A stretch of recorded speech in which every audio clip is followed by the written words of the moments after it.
Welcome to this explainer. Okay, so have you ever wondered why you can easily resist a tempting treat one day, but then completely cave the very next? Well, today, we're taking a deep dive into this incredibly bizarre psychological experiment to figure out exactly why that happens. We are putting the whole idea of willpower to the test. Okay, let's dive into this. Is your willpower actually your own? We all have this universal belief, right? We think that success simply comes down to sheer grit, that if you just try hard enough, if you just muscle through the distractions, you're going to succeed. But what if that entire narrative is completely backwards? What if what you call willpower is literally just a cosmic accident of your environment? Well, to figure this out, a group of researchers decided they weren't going to just pass out some boring questionnaire. No way. They decided to put human endurance to the absolute ringer in a laboratory setting. Now, to find the true face of willpower, the researchers didn't just ask questions. They scientifically broke down human endurance into 5 brutally specific psychological components to really test them. First up, physiological control. Basically, ignoring physical discomfort like muscle fatigue or thirst. Second, attention control. Maintaining your focus on a small screen while a massive distraction plays right nearby. Third is habit defiance, which means suppressing that natural instinct to look at a large, bright, moving image. Fourth, endurance. Simply holding an increasingly difficult physical posture. And finally, temptation resistance, literally ignoring direct on-screen prompts begging you to give up or take a sip of water. So to test all of this at exactly the same time, they created this absurd 20-minute sensory gauntlet. Just imagine this for a second. You're seated. You have to stare at a tablet positioned exactly 30 centimeters from your face. At the exact same time, your right arm has to hold up a 200-gram weight using literally just your thumb. Now that doesn't sound too bad yet, right? Well, right in front of you, a giant 50-inch projector is blasting the exact same video as the tablet, but on a 3-second delay, and you are strictly forbidden to look at it. Oh, and the cherry on top?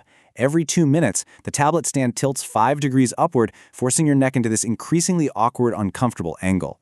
Let's move to and see how this builds, because the researchers absolutely didn't stop at physical torture. They totally manipulated the environment too. Participants were split into different rooms. Group A got the VIP treatment, a nice, quiet room, comfortable seating, and a perfectly pleasant 22 degrees Celsius. But Group B? Group B was thrown to the wolves. Their room was a sticky 28 degrees. Random, jarring little noises would play over the speakers, and just to attack their senses even further, the room was pumped full of the intense, super tantalizing smell of fresh popcorn. It was essentially a perfectly designed recipe for a mental breakdown. Now, what's really interesting is how the human guinea pigs actually reacted to all this madness. The data reveals 4 very distinct personality types that emerged during the experiment.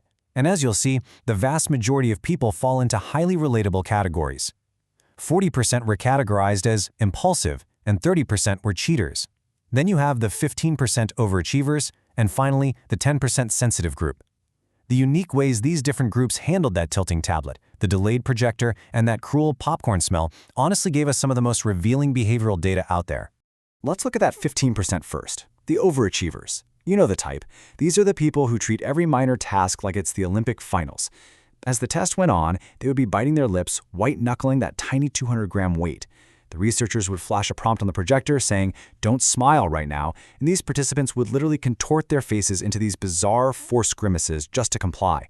As their right arms actually began to spasm and shake from holding the weight still for so long, one participant was even heard muttering through gritted teeth, "This is my will." Then we have the 40% impulsive group, and man, their reactions were fascinating. These folks were easily distracted and very vocal about it. When the screen flashed a temptation prompt like, "Aren't you thirsty? Don't you want water?" participants in this group literally started swallowing phantom water, pantomiming taking a drink without actually having a cup in their hand. And remember how that tablet tilted up 5 degrees every 2 minutes? Well, as their necks stretched further and further back, one impulsive participant just blurted out in total frustration, "Seriously, is this a turtleneck corrector?" But honestly, the 30% cheater group had perhaps the most unexpected strategy of the whole bunch. These participants got bored really fast and immediately started looking for loopholes. Remember how that giant 50-inch projector on the wall was playing the video on a 3-second delay? Well, the cheaters figured out that if they just closed their eyes, they wouldn't have to fight the visual distraction at all. When the researchers called them out for breaking the keep your eyes open rule, one cheater defended their blatant rule breaking with this completely illogical, hilarious confidence. They actually said, "I can hear the video even when my eyes are closed, so technically, I'm still paying attention." And then there was the 10% sensitive group. These poor souls were just highly vulnerable to physical and physiological stress. One participant in this group had a reaction that the researchers are probably still laughing about today. So as the fatigue set in, the participant's arm holding the weight started to shake rhythmically. Because their arm was shaking, the table started shaking, which of course caused the tablet mount to shake, which made the video on the screen violently bounce around.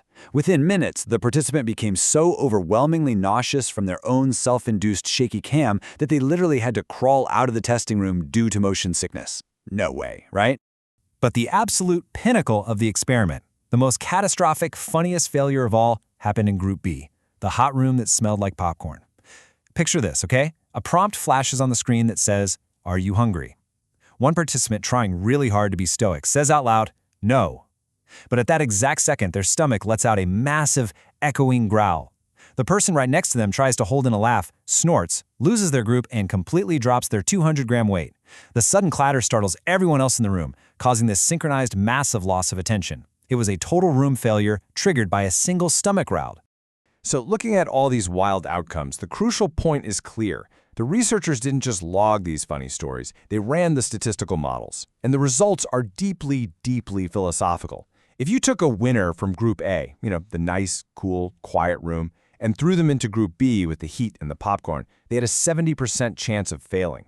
Conversely, if you took a loser from Group B and let them test in Group A, they had a 60% chance of succeeding. Simply swapping a person's room completely flipped their success rate. It essentially proves that what we idolize as willpower is, in many ways, a total illusion. And this brings us to a really paradigm-shifting argument.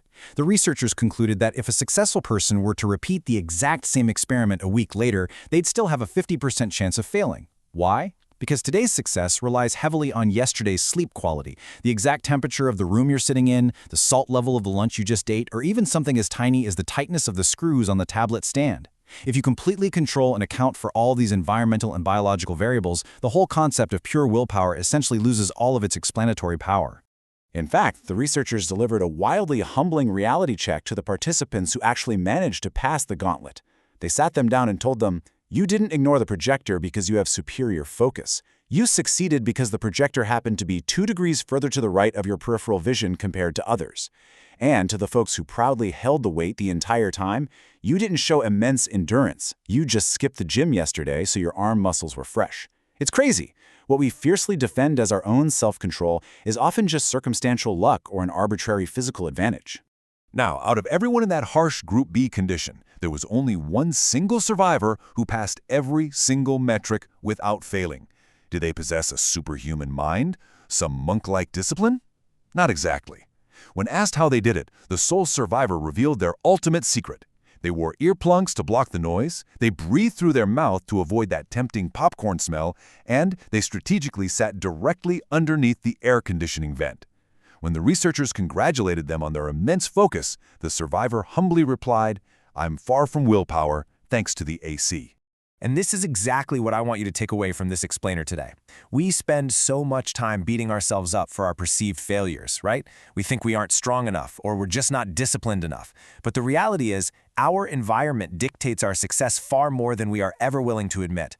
So I'm going to leave you with this.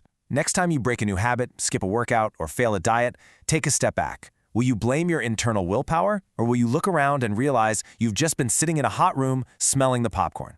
Optimize your environment and your willpower will absolutely follow.